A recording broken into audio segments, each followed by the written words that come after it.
Yo, it's Big Fan Breezy with the Brooklyn Nets vlog. You know what I'm saying? We out here. Shout out to Player One, Beeman Boy 81 on dad duty heavy last night. You know what I'm saying? That's why I ain't pull up, but I'm back. I'm gonna try to, I might do 2 streams tonight. We're gonna see what's good with y'all, man. Nets fans is the best fans. Y'all already know that. But Netorious, I was waiting for Netorious. Hopefully he'll pull up sometime tonight. Shout out to Quest One. You see Quest One in the chat. No, we international. Shout out to the chat, W chat. And again, I appreciate y'all in the off season helping me get to 1,000 subscribers. That's a fact. You know what I'm saying? Yeah. But we're going to get into the next Raptors game. I'm going to wait for the guys to pull up. You know what I'm saying? But I wanted to get into how pros felt about betting. You know, I wanted to get into a bunch of different stuff because I seen some, clips with Jaylen Brown. I seen a few clips where the players, they spoke. And I seen Paolo, he, you know what I'm saying, yelled at somebody on the sideline. You know what I mean? So this is a lot of different perspectives depending on who you are. You could say it's good or bad. You know what I'm saying? We're just going to get into some articles, see what's going on. You know what I'm saying? See how y'all feel about it. Betting in sports. How do athletes and coaches feel about betting? Athletes and coaches have mixed feelings about sports betting. While some appreciate the benefits such as increased fan engagement, economic growth, others are concerned about the impact or the integrity of the game and the mental pressure it places on athletes. The pressure to perform well is heightened by the knowledge that fans have money riding on their performance, potentially affecting mental health. Coaches also express concerns about the public scrutiny and negativity media attention that can arise from betting outcomes. Now, as you can see, it's not, you know what I mean? Like, the fans love it. The fans, you put up a parlay, you win your parlay, you good. You know what I'm saying? You like, oh, all right, this is exactly what I wanted to happen. That's great. You feel what I mean? But at the end of the day, you got to realize that these are real people. These are not video games. You know what I mean? And these people have feelings. This is their job, their God-given talent. It's something that they work at, and they don't want to be on a high or low, whether or not you hit a parlay or not. Whether you put, you know what I mean? Like you, and again, it doesn't make you pick the right basketball player if you're a player and you thinking about trying to make sure you get enough points and rebounds. So you doing this, that, and the third, not understanding you could be messing up the flow of the game because you're trying to get your stats. So that could mess up the integrity of the game. So I don't know if I like it in that sense. I want to be able to bet on the game and not have fans, you know, make players uncomfortable. But it's part of it. You know, sports betting is part of it. You know what I'm saying? Sports betting became a norm. Sports betting came to your home. Sports betting came to your phone. Sports betting is making more money than it ever did in life, right? So I'm saying that to say that you know what it is. You know exactly what it is. You know the good and bad that comes with it. You know what I mean? And this is just, you know, this is. We could get into the different accounts. That was something in general, but we can hear how players speak on it. You know what I'm saying? We're gonna listen to Paolo Banchero, listen to Jaylen Brown. You know what I mean? Listen to how these players look at sports betting. You know, because, and I think I should have did a video on this, man. I might have to start You know what I'm saying? Switching it up because I think they tagging me every time I play these videos live. You know what I mean? So maybe I could just get what they said, get the quotes and whatnot. You know what I mean? Because or just plays. Okay. It says Jaylen Brown has been vocal. Okay, here you go. Yeah, I got y'all. I can't really get y'all the video. I could get y'all the videos in the videos, but in the lives they be on me about it. You feel what I mean? But I could get to the articles for you. I'm working. I could get to the articles for you.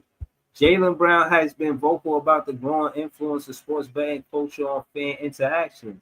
He has expressed frustration with how gambling um has changed fan engagement, creating a hostile environment. What up, Notorious? Um, has changed fan engagement, What's up, creating bro? a hostile chilling. Has created engagement, creating a hostile environment for athletes. Brown has warned gamblers who approach him over lost bets, stating, "If one of your parlay fuckers run up on me, I'ma fuck you up. I'm telling you, try it if you want to. That's all I'm gonna say." This statement reflects his commitment to maintaining his personal space and not tolerating aggressive confrontations. Um, shout to Netorious, you pulled up, you know what I'm saying? You know those words weren't for you, but Jaylen Brown obviously was angered by maybe an experience that happened already. You know what I mean? But for what it's worth, the topic is how professional athletes feel about sports betting for the most part. It just couldn't fit it in the title. But this is Jaylen Brown's own quote about it. What's your opinion on sports betting? Is it good for the game? And what you think about what Jaylen Brown said? I mean, um, I mean, I guess it's it all depends on the viewpoint. Like if you're a fan, Mhm. you can have a little fun, betting on sports and possibly making some money, but it's also some toxicity with that comes along with it, man. And Right, I agree with Jaylen Brown, man. And when I think of like these guys that be betting on these players to hit certain things for a parlay, it kind of reminds me like if they betting on a racehorse or some shit. That's just okay, my opinion. You know what I mean? Like these are human beings, bro. Like right. So, when a but on yeah, and on that note, do you think? And this is what I don't like, that it can mess up the feng shui. You dig? It can mess up the. I was going to pass it because that's the best play for this situation. But if I take the shot, I make the parlay. But the parlay for who? You're not supposed to care about that. right, You I feel what I'm saying? personally, You're not honestly, supposed bro, to I don't. bet. You're not supposed to be betting. Like, Right. I feel what you're saying. Honestly, I mean, I think most of them don't even care, bro. I don't even think they be checking those over and under numbers, bro. They just go out there and play the game. I mean, because why would you have that in your mind? And you got enough stress as it is dealing with the game, you know what I mean? Than to be worrying about some parlay numbers, man. You know what I mean? And don't get me wrong, I used to bet on sports too. And my wife would tell you like when I would lose, my whole mood would change. You know what I mean? So I uh-huh. get it. Some of these fans be mad because they lost their money. But hey, Yeah, nobody told you to put your money up. Like, hey, it's no that's the guaranteed in truth that. That's of why it. it's called betting. You know what I Right. mean? So I mean, it comes to a point to where I stopped doing it because I can't even enjoy the game because I'm so focused on my bets. You know what I mean? No, that what the one time I came off of that rule for me, like that I can remember is with Easy. And he was like, "Yo, stand on your nuts, and that's when we ain't had no wins. And I was like, "Yo, we could beat the Milwaukee Bucks." And I bet that Cam Thomas gonna have 30 and Jordy Fernandez gonna get his first win. But to Joey's point, yes, it took the fun away when I bet on the Brooklyn Nets. If Jalen Wilson, I wanted him to hit 2 threes and he missed 6 threes, I'm tight. Even if we get the win, I wanted that money.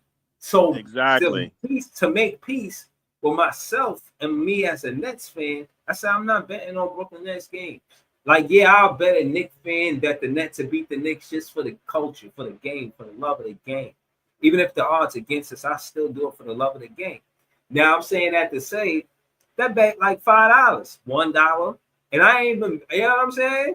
It's something light, something that don't affect my mood. To Joey's point, because that shit could affect your mood, and it's like a high too. Because if you Yeah, start winning, it could get yo, very addictive. And if yeah, you win, if you hit, you're gonna want to keep trying to flip and keep you're gonna want to hit again, you know? mm-hmm. So I mean, Yeah, it's just like anything else. Like you get a taste of something, you like, damn, maybe I could do this again. And then you yeah, start to figure out, you start like thinking you got all your bets down pat, and it's a pretty good chance that you're gonna hit, and things don't always go your way because sports are very, very unpredictable. And right. you lose your money and you're gonna be mad. Hell yeah. So me personally, again, not just me and Netorious for the most part. Also Jalen Brown. You know what I'm saying? Um, and other things. But to be honest with you, that's that. We could get to this part of the show another time. But we was on Ice Channel yesterday, and he had said something that I totally agree with. I never seen it through the way he did, but I always imagine us beating the Knicks in the Eastern Conference Championship. The EFC Finals, the Eastern Conference Finals to become the Eastern Conference champions. And let's slow it down. Let's get into what Joey said on last stream or ice stream. What did you say exactly? Bring it for the ones that wasn't there for it. I don't know, man. You know, I just was Nets fan fantasizing, man. Sometimes I be Nets fan fantasizing, bro. You know what I'm no doubt. saying? Yeah, And I just be thinking about all our ops, and sometimes I be thinking about like, yeah, what if the Nets win the championship? And then I be thinking about like what would be the dopest road to a Nets championship. And then I'm like, yeah, you know, you got to put all the top ops in there. What if we went through all our top ops in the playoffs? To me yeah, personally, to me, they're Philadelphia, yeah, Boston, and then the Knicks. What if we yeah, crushed all our ops in the yeah, playoffs, went to the chip, and won? That would be glorious, bro. I would be in yeah, net fan heaven. yeah, yo. And again, my thing is that in that order, right? Because that's I like the order because I remember us with the players that we developed with Kenny Atkinson, with Spence. And I think you posted how Spence he got let loose from the Charlotte Hornets. We could get into that, but for the topic of it, the fact that when we did get to the playoffs, you know what I'm saying, the 76ers, I mean, they did us bad, you know what I mean? So they got us up out of there real quick. I think it was 5 games. And yeah, if we can knock them out the first round, because so basically what I'm saying is us going to the playoffs, I expected that season because we was playing well. And I thought we was going to compete further in the first round. And my thing is, with all of the, me being petty, all of the draft talent they got, and they ain't really do nothing with it and get no NBA championship, and now they still getting draft capital. Yes, it's basketball. Gods will look upon the Nets fans and say, "They deserve to give 76ers an NBA hub team that took Dr. J from us." Yes. Got their first championship because partly because of Dr. J. Yeah. They first round. Get them out of here. Facts. I went all of I that. think the way I did it, I went through the rounds by level of hate. So, you know, as you get further in the playoffs, my hate get deeper. So that's why it goes from Philly to the Knicks. Yeah, that makes sense. All right, so about the Celtics though, what about the Celtics that make you want them to be second instead of first or third? Oh yeah, I mean, I just, you know what I mean. It just be good to beat them because you know they always trying to throw that Garnett and Paul Pierce trade in our face. Always trying to talk about, oh yeah, we got Tatum and Brown off of y'all and this, that, and the third, and you know they fans just be talking cash shit. So Yeah, you know, and if you beat them in the playoffs and you like, yo, I beat you in the playoffs to win, and then we went on to win a championship. You really can't say nothing to me. It's like you got to shut your mouth. I don't care if you got 18 championships. Like if we crushed you in the playoffs and Yeah. went on to win the chip that year, you really can't say nothing. But yeah, it's Right. just they fans, bro. I mean, I get it. They on this superior complex shit because they got the most championships in the league. They real spoiled and entitled. You know what I mean? They Yeah. annoying. You know, Sixers fans are annoying too, but Boston fans are right up there with them, in my opinion. Yeah. Nah, real talk. All right. So, from your perspective, why the Knicks last? So tell us why. We here for it, man. We 2 minutes in the Hold on, man. show. I gotta take a deep breath, man.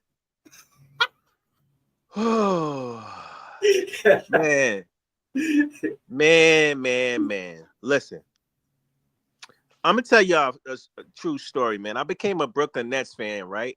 When the Nets moved to Brooklyn in 2012, right? Yeah. And people be like, some people like, man, why are you a Brooklyn Nets fan? Why are you a this fan? Are you jumping on the bandwagon? I'm like, how can I be jumping on a bandwagon because a team came to my borough and embraced it Right. and wanted to represent it, a place where I'm from.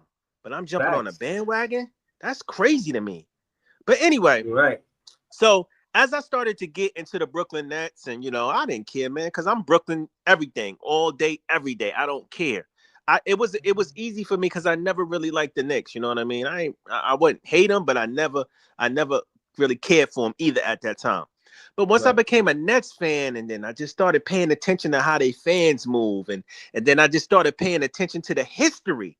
I read Yeah. that book, the same book you read, the Nets Team like Insider the book, Brooklyn. Breezy.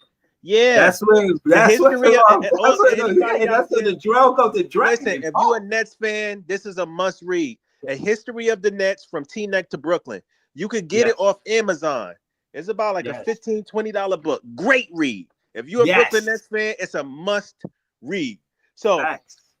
as I started to do the history and started Mm-hmm. to learn more about the Nets, I started to learn more about how grimy the Knicks were. So I'm like, Right.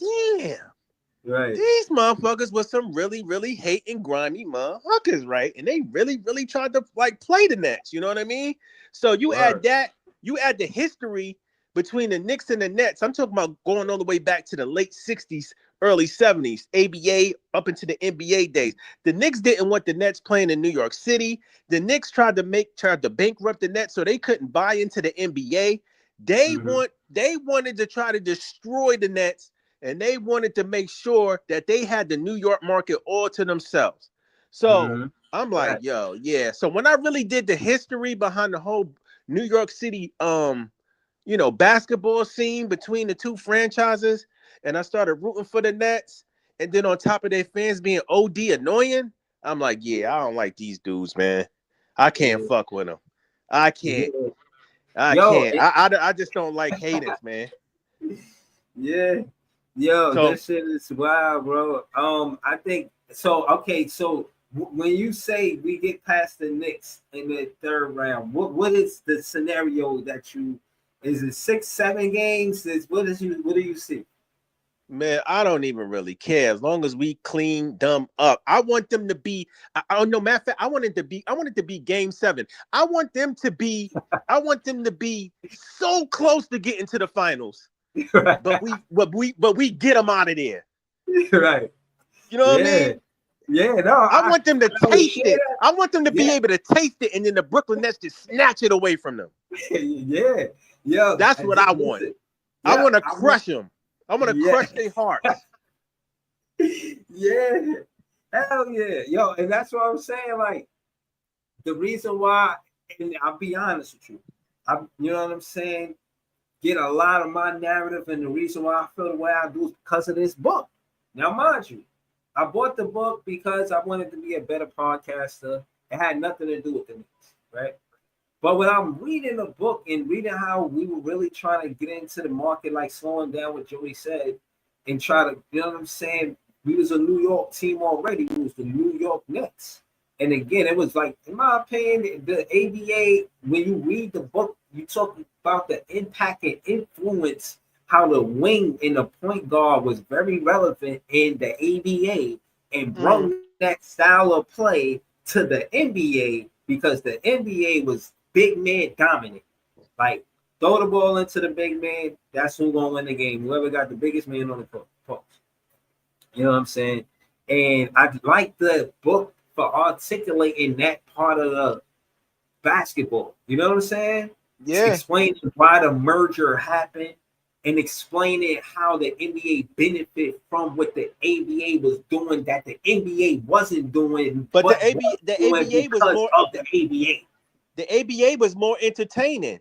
The Mhm. NBA had more money and they were more structured, but the ABA was sounded like kind of closer to, I wouldn't say street ball, but it was way more entertaining. You feel me? Like they had the Dr. J's and all those type of guys doing the crazy dunks and running up and down the court and all that. So, but yeah, but I'm sorry, but go ahead, bro. No, I was just to add to that again. I felt like they was basically saying that the NBA was boring. It was all about just dumping Oh, the ball to the big man, and the point guard and the wing player didn't have much significance. Now, facts. mind you, there's no how you say penalty for real for you standing where you want to stand on defense in the NBA because there's no 3-point line. So you can just Right. kind of like double triple down on the big man. But if he just like bigger than everybody on the team, you just like Will Chamberlain, you know what I'm saying? It really didn't matter. You feel what I mean? And Exactly. you know, like for instance, like Oscar Robertson was part of that whole situation with the merger not happening until 1976. But I mentioned him not for that reason, but more he was the first of his kind. He was someone who could handle the ball that could find his teammates and score the ball. You know what I'm saying? He was getting triple Uh-huh. double. And I'm saying that the ABA players was kind of had that style of play. Hence a Dr. J. And I don't think that people even understand that part of it, Joey. The part of the fact that Dr. J was rejected by the Knicks just Yeah, so that exactly. I was we about to say that. So the yeah. Knicks had sued the Nets, right? So the Knicks didn't want the Nets playing in the city. They went around to like every gym. It was like, yo, if you let them play in the city, we getting y'all up out of here. We suing y'all. So basically the Nets was trying to move from Long Island because they were playing in Long Island, but the conditions were so bad because they also used to share that with a hockey team. And they said like the floor would be wet with like puddles of water. It was just bad conditions. So they always tried to find, a new venue to play in. Right. So And what people don't understand either, because it wasn't developed like that and it was just kind of being a new sport to the market. Back then, in my opinion, before basketball became popular, it was hockey. So all of the places that they would try to play, it was kind of like it was playing hockey there. So it was hard for these arenas to try to make a basketball court in the same. Like now they got new technology. You know what I'm saying? They've been doing it for so long that they got a whole technique. But before that, that's why the venues was hard to get. So to Joey's point, that's what made it even so because you had the, you know what I'm saying? It was that. But this is why I employ everyone to read that book. I'll do my due diligence to try to get him on the show. I've been in talks with him. I'm actually, you know what I'm saying, trying to get him in an interview. We got this is JTV on the panel. Just to bring you up to speed, Netorious scenario for the Nets winning the championship is us beating the hold, 76ers. hold up. Beating the, I wanted to, hey Breeze, let me just tell a little part about the why, because this is an important part of history. Because people don't understand, a lot of people don't understand. Rod, it's a Nets Dr. J, and it's a Sixers Dr. J. So mm-hmm. the Knicks were the reason for that. Right. The Knicks had sued the Nets over some kind of territorial rule, and they Mm-hmm. won, right? So they had two options. The one option was they was to get Dr. J, or another Uh-huh. option was they was to get like a lump sum of money, a settlement. So they figured they'd take the settlement Mm-hmm. to bankrupt the Nets so they wouldn't be able to join the NBA. So what the Nets did was they pivoted and sold Dr. J to the Sixers for some bread, recouped enough money to buy into the NBA. So that's why there's a Nets Dr. J and there's a Sixers Dr. J. And the Knicks are the reason behind that. Mm-hmm. But that was the reason why they were the last team for Joey that Joey wanted to be the net for the Nets to, you know what I mean, facing the Eastern Conference Finals for us to get to the NBA championship. Yeah, Jay, man. before you you there, Jay? Yeah. All right. And just the, you know, this is the actual quote. It says failure to pay a $75,000 league assessment. Nets were denied to play in New York ABA merger. The New York Nets were denied the opportunity to play in the New York ABA merger due to failure to pay a $75,000 league assessment. This assessment was crucial. This assessment was crucial as it was the last payment to make before the ABA's final merger talks with the NBA begin. The Nets, along with the Denver Nuggets, Indiana Pacers, and San Antonio Spurs, were accepted into the NBA as part of the merger agreement. The remaining two ABA teams, the Kentucky Colonels and the Spirits of St. Louis, folded, with their players entering a yada yada whoop whoop. So basically, you heard what I said in the beginning. You know what I'm saying? And this was because they pretty much sued us, and it took all our money. We couldn't even pay $75,000, man. Like they was doing us bad. They agreed to the merger. Why are you suing us? Like, well, I thought we were welcome. How you gonna sue us as soon as we get to in the league? It was some territorial rule or something like that. They probably put the pressure on them to fucking sign the paper because like everybody else in the league probably wanted it to happen. So they probably put the pressure on them to do it. And then once they did it, they was like, yeah, we gonna find another way to fuck them up. They knew we was the New York Nets in the merger. You know what I'm saying? They said, They no was more. wilding back then. That's why Oscar Robinson. Yeah, that's why Oscar Robinson did what he did. Oscar Robinson made it a free agency. This is the second time I heard this word. The first time I heard this word was with Dave Chappelle. He said the NBA teams used to get players in perpetuity. You sign that contract, it's forever. Like right. Cardi B said. But I wonder why the Knicks didn't have a problem with the Rochester Royals then. Because they was in Rochester. Bro, you talking about they have a problem with the Rochester Royals? We sent them to the Western Coast.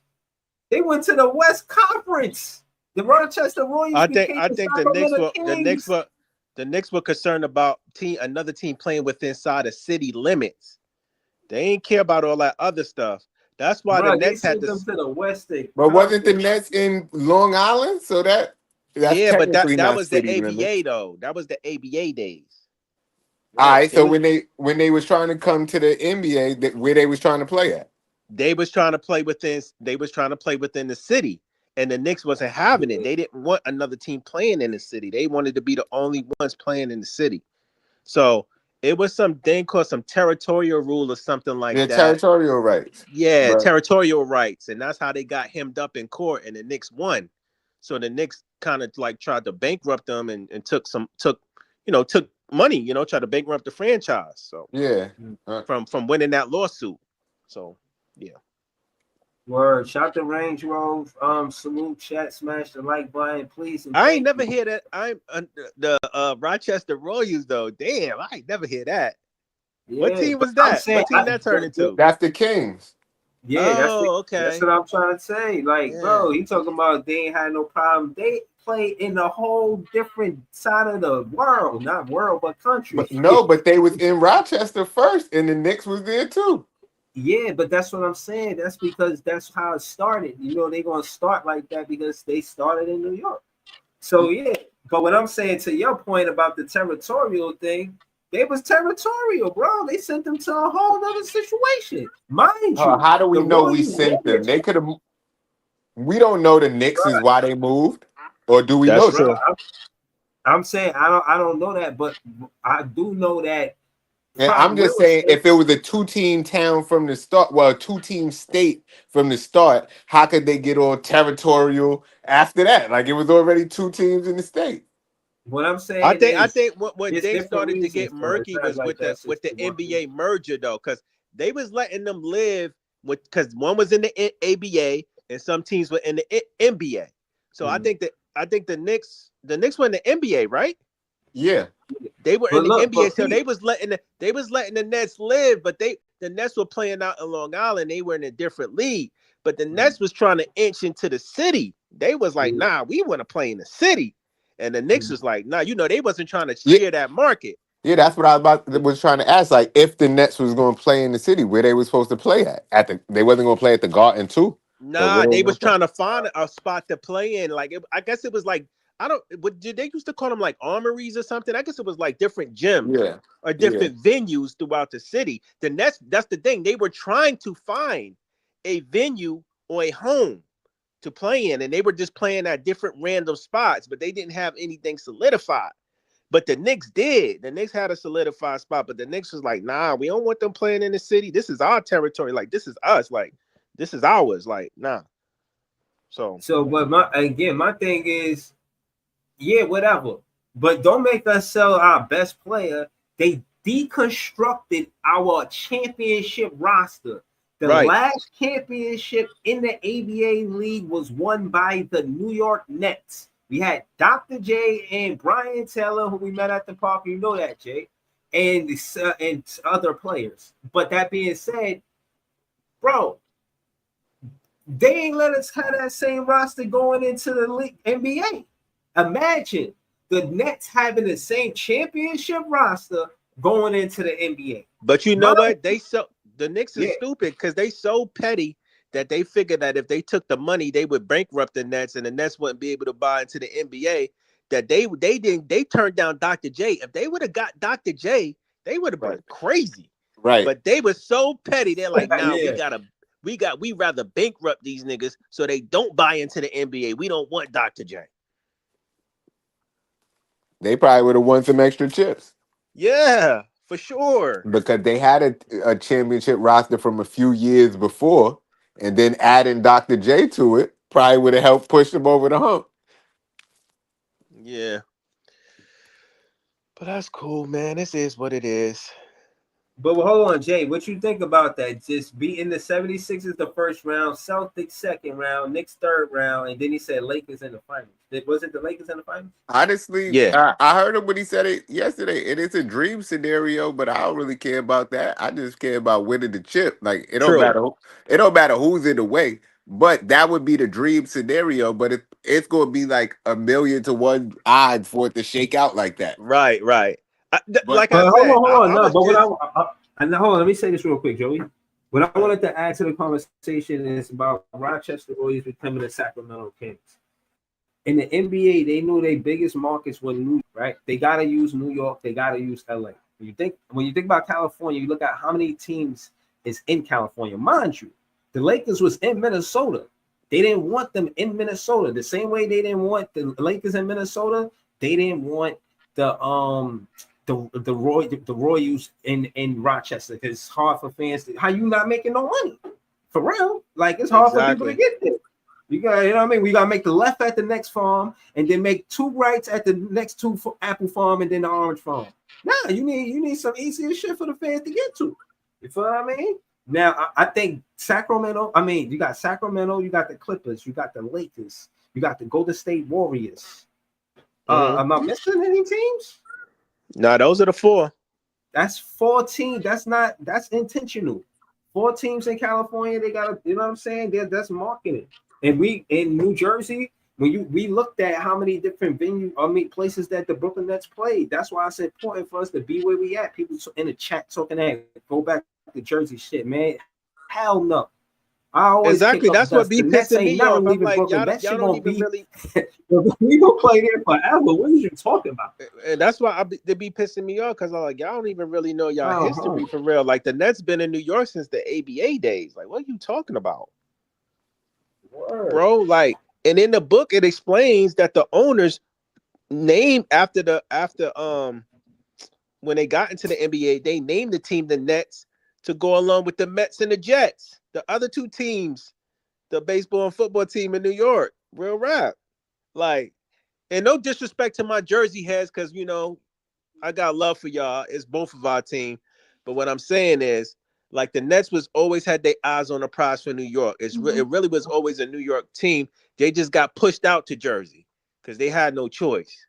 You feel what I'm saying? But I mean, I'm not trying to say that out of disrespect. That's just the history. That's just the situation. But I mean, it is what it is. We all love the team, New Jersey, Brooklyn, or wherever you from. So I don't have no malice in my heart when I say that. I'm just, you know what I mean? I just deliver the So news. Yeah. yeah, but this is the guy right here. Like, let's just take a close look at Jordy Fernandez.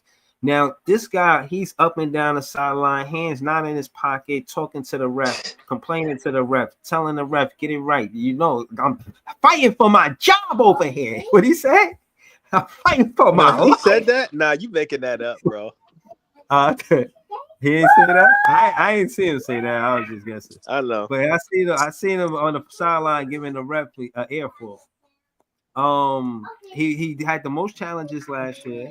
He's going to compete. He's going to back his players. Do you think that he's the man for the job? Yeah. How y'all feel about Jordy Fernandez? Me, one, I do. Yes, I think he's the man for the job. I think he's going to be solidify himself and giving these rookies a chance. And this is where he's going to get his name. He's going to be known for play development. Wow.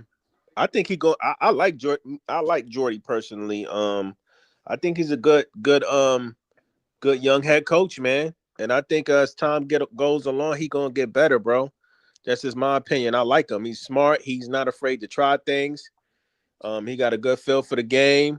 I know a lot of people don't agree with some of his style of play with the Euro thing and all that, but I like him, man. He's a thinking coach, and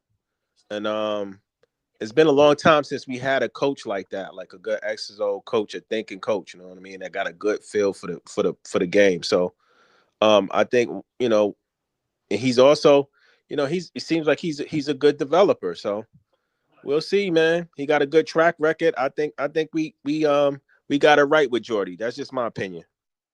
Yeah, all facts. What you feel about Jordy Fernandez, Jay? I don't know, still to be determined, but he did well last year. I think I give him a at least a B grade for last year. You know what I mean? And we'll see what he do this year. I mean, I said I was going to give him 3 years to figure out what he's up to, but he ain't do nothing horrible last year. But it just wasn't like it wasn't fucking exemplary to me. But it was cool. Let's All right, let's let's build on that. yeah, I'm with y'all. But let me ask y'all this: these guys, do they give you the sense of comfort? Players, they look serious, like they gonna stay together. Which, when you look at these guys and you say, nah, they not from Brooklyn. Which one of these guys look Brooklyn like they belong in Brooklyn? I'm not gonna keep it real. I'm gonna keep it real with you. Drake Powell looked like he belonged in Brooklyn. You know what I'm saying? He's just the way he looked. He looked like, you know what I mean? He good in Brooklyn. You know what I'm saying? Wolf looked like he good in Brooklyn. Kind of, yeah, you know what I mean? Kind of, Wolf Vince looked like Arise. Mark Zuckerberg. He looked That's like what he I good said. on Facebook. Wolf look like he a Jewish like banker or some shit Mm-hmm. that works in Brooklyn somewhere. Oh, Right. Manhattan. But yeah, I would agree. I think Powell and Wolf, to me personally, fit Look, that mold. look what the ruler FN said. He said, not gonna lie, I think the first rookie to ask out will be Nolan. You think he might get Damn, overlooked because that's of Ben crazy Sherrod work. and Diego? They said Because they that. both big guards. Listen, but hold on, look at that. Who's the shortest out of the four guards? Is it Nolan Traore? Yeah, Is he out of the four guards? Is who's the best from 1 through 4? What we doing? Because you can't count Diego because he ain't play yet. Well, Out he of the, playing I'm on gonna say, Friday. yeah, yeah, he played that's tomorrow. tomorrow. Mm-hmm. Oh, okay, yeah, Diego return. Facts. Yes, sir. Yeah, it's early to say. Too early to say. We'll wait. I don't Who's the know, best man. It's gonna be rookie? some good discussions this season around those four. So we got to see how it Yo, play out. I'm excited to see how it plays out, man, between the rookie guards. my fault. A-Tracks though. He said Breezy Rochester is a city, my guy, not just farms. Yeah, no. Yeah, it When you is. say It place, is. when you But say shit, places that far out, that's what I be thinking, man. My fault, man. How Nah, far is it's like that a from it's like a Brooklyn, man? little it's like a little town outside of city limits. You know, Mount Vernon, Rochester, all that stuff, right that shit outside. is the hood. Yeah. Oh, all right. No Nah, doubt. they get busy in Rochester. I Yeah, that know. shit I is the believe See you. Mount hood. Vernon. See, Nah, I that's believe you. I I'm not believe you. one of these ignorant, Brooklyn dudes or city dudes that think like these other little small surrounding New York towns don't get busy. I know, like, yeah, and it is even some on Long Island that get people think that is Right. they don't get Wine busy out dance there. and shit. Look, A-Track said the way he said it's a 6-hour drive. I ain't gonna lie, I do that in a day. Or I did Lyft. I was doing 6-hour drives, no problem. You know what I'm saying? But I'll be honest with you. Yeah, I know you could get to Brooklyn in one day, Brooklyn and Rochester in one day. The ruler FN said facts. LOL, Rochester is the hood. Rochester, the hood, you heard? Yeah, Right. They got man. streets like this. Y'all got brownstones like Brooklyn. What it look like out there, man? That They shit look do. like the wire. Shit look They do, bro. dangerous. They got like the older like He homes, and said, Don't it let them kind of catch you in the Publix parking lot. yeah. I ain't gonna hold you. It kind of remind me of Uh, like some of the towns in Jersey and northern Jersey a little bit. Um, you know what I mean? okay. It got like a lot of like North. older like homes and stuff that's ran down. They got some bricks out there too. They got a couple brick, you know what I'm saying? And it's just yeah. What about Cam Thomas? Cam Thomas look comfortable in Brooklyn? Yeah, man. Yeah. Cam Thomas looks serious, you know. Look like he belongs here. What about Clax? Clax look like he good in Brooklyn? Yeah, I think Clark's good. Clark's know the ropes, man. He been for what, 5 years since he was a rookie, so he good, man. He out here modeling and doing all this other stuff. Yeah, Clax love it in Brooklyn. Right. When you get paid $100 million, you damn sure gonna love it. Yeah, this is true, bro. It is what it is, man. Shout to these players, man. Y'all already know How this. y'all think? How y'all think Diego gonna do tomorrow? I'm hoping for him to go out there looking like rookie of the year, but I Listen, don't I'm know. telling you, it's gonna be all eyes on Diego tomorrow. All the supporters, all the haters, they gonna be ready to write their narrative on their podcast and on Twitter after the game. So it's gonna be crazy tomorrow. I can't wait. It's gonna be yeah. Hold on, y'all. Let me just give a special thank you to the members of the page. Maria Signal Moore, Jelio Marcus, Next DNA, my guy Joey BK. You know what I'm saying? Like John said the other day, man. Win or loss, we here, man. Appreciate y'all. Shout to Scott in the chat. I'm about to throw the link in the chat because I want to hear how all Nets fans feel about Diego. But let's hear from Netorious first because he brung it up. What you expect from Diego tomorrow? I mean, I expect a strong outing, man. I want to see, I want to see a mixture of him distributing the ball, and I want to see him get his own. I want to see a good mixture of him scoring the ball and getting other people involved. So, um, I don't know. I don't want to say I want to give him some grace because it's gonna be, he coming off an injury, but it wasn't a serious injury like that. I think they was just being precautious with him for real, for real. So Yeah. hopefully he's still out, man. So what about you, Jay? What you think? What you want to see from Diego tomorrow? I want to Tomorrow see game. him. I want to see him look better than Danny Wolf at point guard. That's true. That's real. So, I mean, that would have to. What's the minimum then? Because you setting the bar hard, saying Danny Wolf. You know what I'm Yeah, but saying? if Danny he's Wolf supposed to is be a starting not point guard and Danny Wolf is doing what he's doing, Danny Wolf looking like a point guard, so he gonna got to do better than Danny Wolf.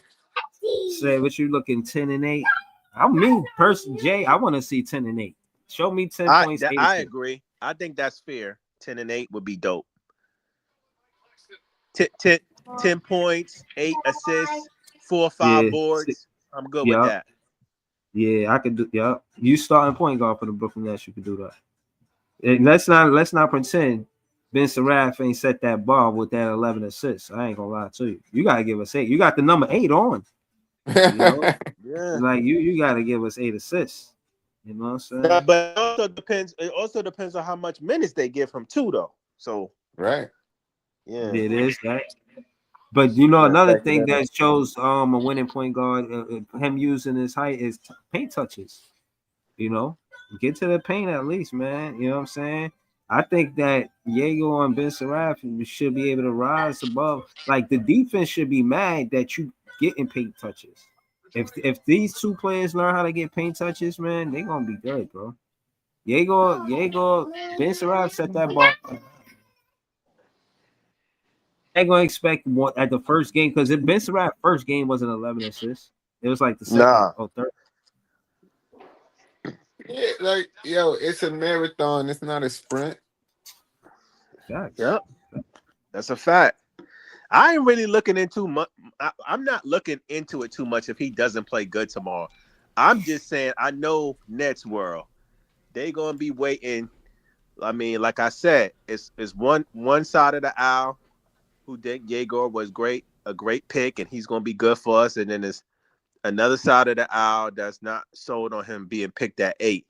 So, depending on how he played, depends on which side gonna be talking their shit tomorrow. That is true. Yeah. See, Danny my Wolf is thing is, cooking right now in my season. what's his numbers he putting up, Jay? Right now, I'm playing the game right now. He just hit 2 threes back to back. Danny Wolf. What Diego doing? Diego, I Uh, want to see 10-8. 10-8 is good, man. What about Scott? What about you, Scott? What you want Diego to do tomorrow? Yeah, if he scored double figures, I'd be happy with that.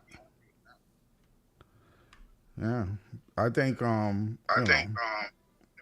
Scott, you got echo, bro. You got an echo, Scott. okay. 1 second. I'll Pass it come to back. John. Talk to John about Diego. You and John go back and forth about Diego.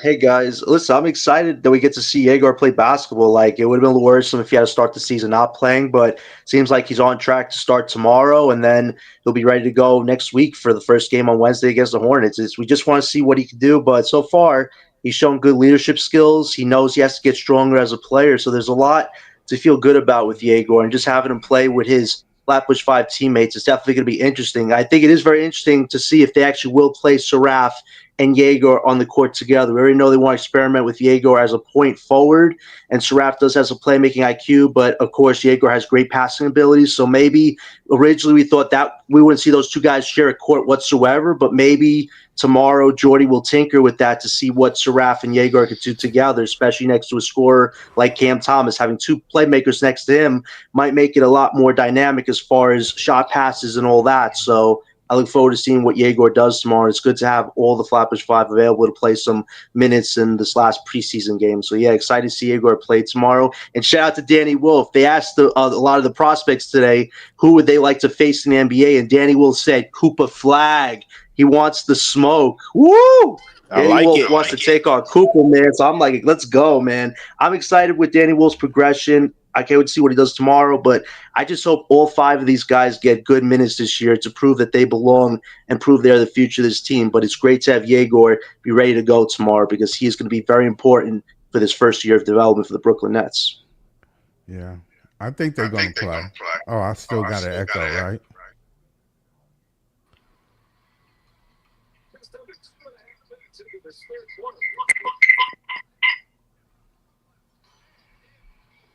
Hello. yeah. Yeah, I the still got. audio.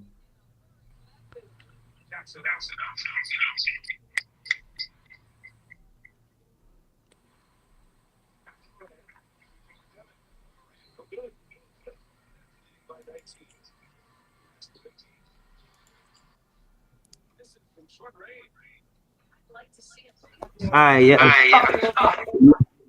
I didn't want to do it. But hold on. All right, hold on. That's Scott. Damn, that's what Scott. Hold on, yo.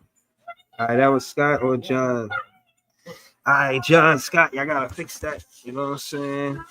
But yeah, you there? Yeah, I'm here. Notorious, you there? Yeah, all right, so it's me and Jay. Yo, Jay. What up? And also we was talking about sports today. And Jalen Brown was like, yo, y'all better not try to run up on me. I might fuck one of y'all. Word. Like how you feel about from looking at it through the lens of a player and how they, you know, like you seen the video. Remember you showed me talk about Paolo Banchero? Yeah. That's different though. If you saying it to him while he's on the court when he got the ability to go get 2 points, that's different than running up on somebody after the game aggressive and drunk. Like you finna get knocked out like that. So yeah, all right. Like you better have listen, I tell people all the time, people talk all this on these podcasts. These NBA players is 6 to 7 feet tall, 200 to 250 pounds. You better watch your tone. Yeah. Because I'm telling you, one of these NBA players, I'm about to have a show, bro, where all of y'all that talk shit about these NBA players, I'm just going to find the NBA player and pull up to your job or pull up to your crib with them and play the clips of what you said. And I'm going to see how y'all react to that. I thought of People's first. I imagine Nick Claxton come to People's job. I'm pulling up.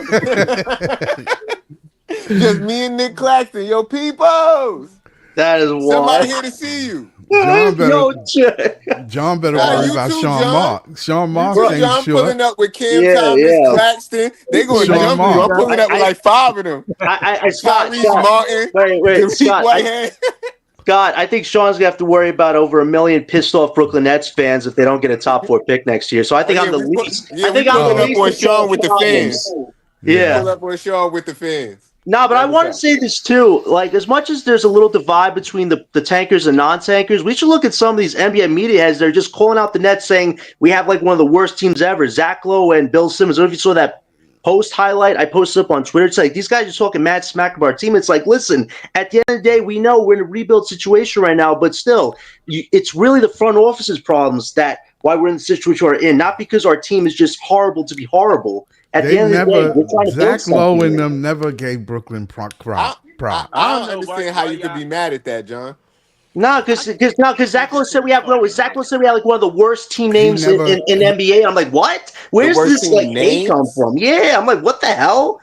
I'd rather be a Brooklyn Net than a Bull any day of the week. Like, what the fudge, bro? I just don't listen to these. Yeah, that don't even make sense. Heads. It don't, Jay. It's like that's like the negativity that Joe was talking about yesterday. Like people like that who just don't talk about the basketball component, like of our prospects, and say, "Oh, it's a horrible team, horrible organization, horrible team name." It's like, bro, either you hate Brooklyn or you're just here to be a bullshitter. Like, what is it? Brooklyn, you know that. Yeah, bro, I don't be throwing that much weight to what they be saying, bro. They ain't important like that. Know what I'm saying?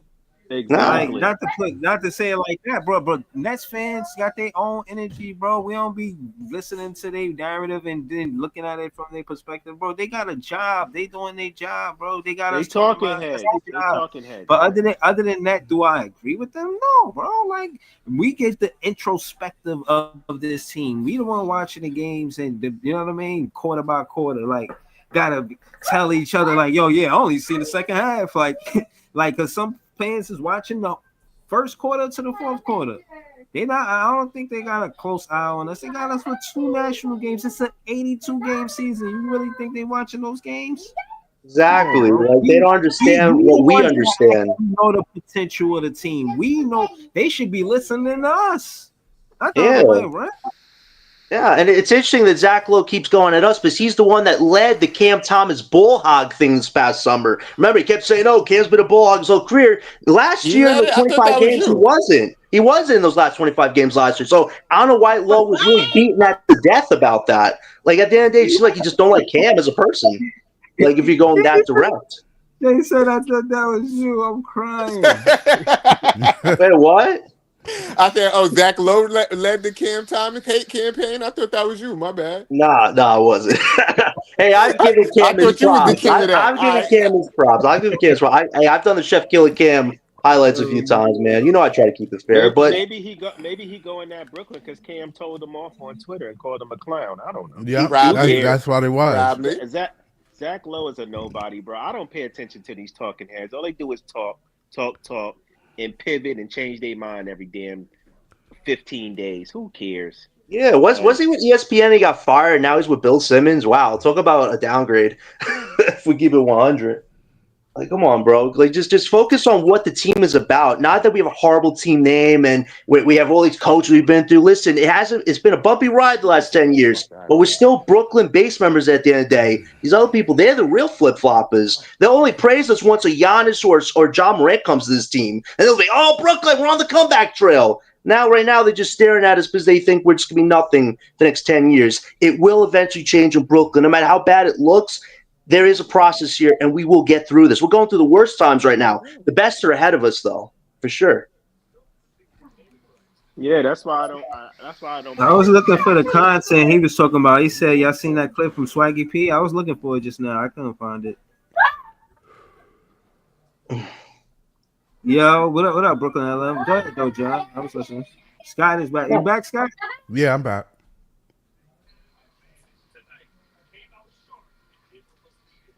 Yeah, but I don't know, man. What y'all got on Diego? I just wanted to talk to y'all about Diego. What y'all expect? I'm John, what you excited expect from Diego tomorrow? I like to talk about. Oh my God. Yeah, listen, I think for Yegor, just get acclimated with your teammates. If he could score 8 to 10 points, it's not a bad first game. But for him, I just want to see the playmaking aspect of his game, see if he's gotten stronger physically somewhat during training camp, see what he does in the interior, but really just to see how active he is as far as being vocal on the court. Is he setting up some of Jordy's plays? Is he helping find scoring opportunities for MPJ in the corner, Cam Thomas in the corner? Like I just want to see the activity from Yegor. And if it's consistent tomorrow, I think it's a good first game for him. And 8 to 10 points is not a horrible stop, but just seeing him stuff the stat sheet would be, I think, a good indicator of what Yegor is going to try to impact tomorrow. So that's what I'm kind of looking for. So it's just good to have Yegor playing basketball. That's a win at the end of the day right now for Brooklyn. Yeah, I did want to see him before the preseason. What you got on this guy? What you want to see from Diego? Yeah, I want to see him before the preseason. I mean, before the season starts. So, I mean, I'm excited. I ain't gonna lie to you. I think it might work out, man. You know, Diego might be what we were looking for. So, you know, this is exciting for me.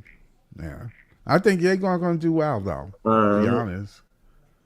What kind of numbers you want to see, though? I mean, I know you ain't gonna just be excited to see him do cardio, just running up and down. If he get double figures and 5 assists, then I'm good with that. If he get like 5 assists, 2 quarters, okay.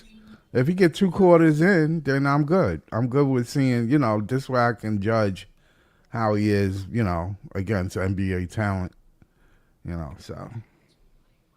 Well, I'm sure he'd be up against some of the rookies. Who he up against? Emmanuel Quickly? I think so. Right? Yeah. Who we play? Philly, right? No, we played Toronto. Toronto. Oh, the Raptors are not that good, though. They do got Quickly. They're probably saying they start, though. I don't know. I would like to see him start. You heard Adam Silver say that the commentators can't say D-I-C-K. They got to say Grady. Boo. I did see that he can't do no more jersey swaps. Like, how come you can't make a rule that he the only one that can't swap jerseys? And nigga said he grew 2 inches. You taking away his money like that? That's his last name, man. That's wild. That's his last name. Yeah, you're funny today, bro. I'm funny every night. You just were trying to say I wasn't funny that night I was fucking with you. Bro. That was that night. You're funny, bro. You always been funny, bro. That night was funny as hell. I ain't gonna lie. It's our piece sometimes. Yeah, but yeah, man. Listen, Diego. What about Brooklyn LM? Brooklyn LM. What you think about Diego tomorrow? What you think he's gonna? Well, I mean, what you want to see him do? Do you think Ben Sherrod set the bar high from him, or are you just happy to see him? Like, how you feel? Man, none of these niggas has impressed me yet. I mean, I guess until the regular season, I'm not even gonna hold you. Probably with the exception of Wolf and Powell.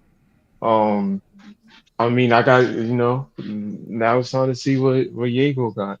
It's preseason. I'm not making my predictions until like probably All-Star break. Like it's preseason, maybe trash in preseason and maybe good in the regular season. I don't know.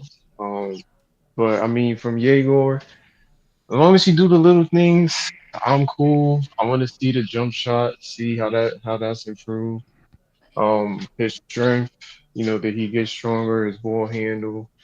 You don't got to have no outstanding, miraculous ass game. I'm not expecting to see that from him. I know next Twitter be nigga get 7 points. They're gonna say, "Oh, we trash." So I ain't gonna be doing all of that. But as long as he go out there, do the little things, find open guys, which I'm sure he gonna do. See the strength improve. I do want to see if Forty's going to use him in different versatile lineups. Like I think if all the rookies do play, is he going to put him at the three? Is he going to run him with Nolan? Like how is Forty going to implement him with the other guards? Like if Vincent Rath going to be the one and then he be the three, They and should they definitely don't have him experiment. more. Like yeah, they should experiment with Yegor tomorrow. So. Definitely. Yeah, I think that should be one of the game plans. Experiment, see what lineups work with him. He obviously can play off ball. So experiment with him off ball a little bit. But yeah, I'm excited to see him. He is our eighth pick. He is our lottery pick. So I'm not gonna bash the guy if he don't have an otherworldly performance. These dudes are rookies. So I'm gonna just see what they got. But this is gonna be a long, long season. So I'm just getting ready to buckle up. Season starts pretty what next week. Next So Wednesday, 7 o'clock. yeah, yep. So yeah, man. Here's another year. I think for this year, I'm definitely. This is a new era in terms. We have five guys on this roster who are dudes that we drafted as compared to last season. Um, I Yo, think to Scott's point, it's fun in that. Like watching five homegrown guys that you drafted, find their way. So yeah, it should be fun, man. It should be a so fun see my season. thing, you know what I'm gonna do when Brooker Elam show up specifically? Like I want him to like because you're gonna be the go-to guy for contrasting Dylan Harper to Diego Demin. Because I think the difference between Diego Demin and Dylan Harper is gonna be minutes. And like not to say it like that, but the minutes and opportunities it's gonna be the same for Diego. I don't think they want to split Diego, but I think that do you think that they're gonna fit him in and give him minutes, or do you think he is crowded? Because I feel like it's crowded, LM. I ain't gonna lie to you, bro. I think Diego is gonna be our starter. I think for sure. I think they're gonna start him. He's our first pick, so they're probably gonna put all their attention on him. Um, I mean, it could change. Diego can be the starter. Ben Seraph is showing promise now, but Nolan can overtake him during the regular season, and Nolan might be our backup point guard. Like, we never know. So So what it could about be that. Dylan? What about Dylan Harper though? Do you? Well, Dylan's I'm gonna not start saying we because crowd. nah, Dylan's gonna start because De'Aaron Fox is out with an injury. So it's Right. gonna be Dylan. Yeah, It's gonna be Dylan and Castle in the backcourt is what I'm Right. assuming. So we're gonna see what Dylan can do. It should be interesting to see how he meshes up with Castle in the beginning of the season and see how those guys do. I mean, he's showing promise in preseason as well. Um, dude plays like a vet as expected. His change of pace, his finishing, his strength. I mean, He's I would got a love to have seen that in the Nets jersey, but yeah. He If has a great Nuggets situation. He get to got choose he got great it. young players if around him. if you're contrasting Yegor and Dylan has a scoring aspect over Yegor a lot. I mean, you guys saw it in college. I mean, clutch. is what you can call Dylan Harper. He can score a buck like nobody's business, get to the free throw line. His 3-point shot needs a little work, but he can make threes. Like, he really has the complete arsenal. Like, his high ceiling is Cade Cunningham, James Harden. With Yegor, we still don't know what his actual ceiling is, but if he can get his scoring levels up a little bit this first year while letting his playmaking, height, rebounding, and work on the defense a bit more, if that all comes together, it's more than what you could ask for from Yegor being your 8th lottery pick. But I definitely say the bar is much higher with Harper, just because Harper is way more dynamic as a scorer than Yegor at this moment. Yeah, but my thing is that Dylan Harper, you draft him because he's a big guy and he's a more explosive scorer than Yegor. I don't think he's gonna touch the ball. But at the end of the day, he's gonna have a lot of opportunity, the same opportunities, same minutes that Dylan Harper's gonna get. He don't have to be the same kind of player that Dylan Harper is for him. No, he don't have to be like Dylan Harper. Dylan Harper is surrounded by people who need the ball, so he's not going to score crazy. But the timing of his scoring is more important for San Antonio. Besides Wemby, I don't necessarily think a lot. I don't see Harrison Barnes in the ball. Castle, I don't think is necessarily a guy that needs the ball like that. Like, he can. I think the only reason I would say he doesn't really, if his off-ball game improved this year, that changes tremendously, because now he can play off-ball where he don't need the ball in the team that much often. And out of those two, Dylan Harper is the better shooter. So, I mean, we might see more. I think we might see some scoring from Dylan in the first half, but when De'Aaron Fox he's going to score a little bit. Yeah, he got to score. Yeah, De'Aaron Fox come back, he's going back to the bench. I just don't think that his scoring is needed as much as, say, for like Yegor. Yegor got to score on Brooklyn. He got to score. I mean, when you got Cam and MPJ. Yeah, but that's only two. Yeah, but he got to score. He got to score. Hold on. My thing is, we can't let him off the hook, bro. You can't draft somebody 8 at the point guard and he's not a scoring threat at all. He got to score. I'm not saying he's not a scoring threat, but how much you want him to score? Nah, we got him to pass the ball, and a point guard's primary objective is to pass the ball. Yeah, he don't gotta be forced to be a scorer. No, but he's going to be open. Hold on, he's going. Cam is going to get the double. 14 and 6 his first year, bro. His first year, I want to see 14 and 6, man. I'm not playing around, bro. I'd rather see 6 and 14 for a point guard. It's interesting you say 14. My high mark for Yegor is 15. I'd rather see that from a point guard. I mean, if you got that type of team, I think 13 to 15 is realistic for Yegor's first year. 15 being the highest, 13 being the lowest. But just like what Jay said, with Cam and MPJ at the current moment, Yegor is more of a facilitator, but he does have to score. He did work on the 3-point shot, which is one of his weaknesses. But for me, it's the interior game that he needs to show more of. He can definitely knock down threes now. It's the interior game. John, let's stay there real quick.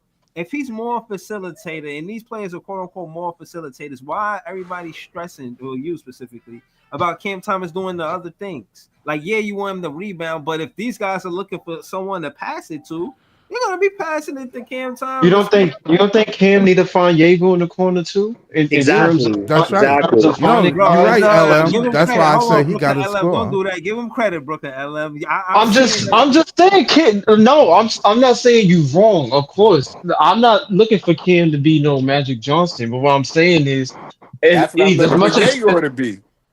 But as much as Cam is a scorer, we know that. But Cam gotta find them too.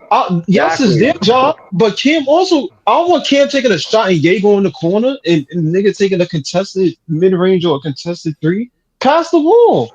Like, it's a team sport. And I'm just saying Cam gotta go out there and average 9 assists. But at the same time, yeah, I want to see that your ability to find your teammates has improved tremendously this season. That's why I definitely want to see that. That's why I say Yegor got to score. That's what I meant by that. Yegor got to hit that shot. Brooklyn LM, how many assists you want to see from Cam Thomas this season? How much you want him to average? If he can get 4 or 5 assists this season, I'm Gucci. Yeah, I think that's five great. is my high mark for Cam. If he averages 5 assists this year, I'm Gucci. He don't need to average 8. I mean, Scott, if Cam wants to get If Scott No, wants to, no. if Cam wants to get paid, Scott, 5 assists has to be a high mark. He has to set. 5 assists is Yeah. the average assist for a shooting guard. Shooting Yes. guards don't average like 6, 9 assists per Yeah, game. I mean, yeah. you do know assists are like depending on your team. That's how your assists go. You do know that, right? That's true, That but Cam got I shooters mean, around if him. you don't, More if shooters just around because him. you don't get Yeah. 5 or 6 assists, doesn't necessarily mean you gave the Oh, ball up to right. But No, Cam is people not always gonna finish every game with if seven, they eight if these assists. rookies are missing their outside shot.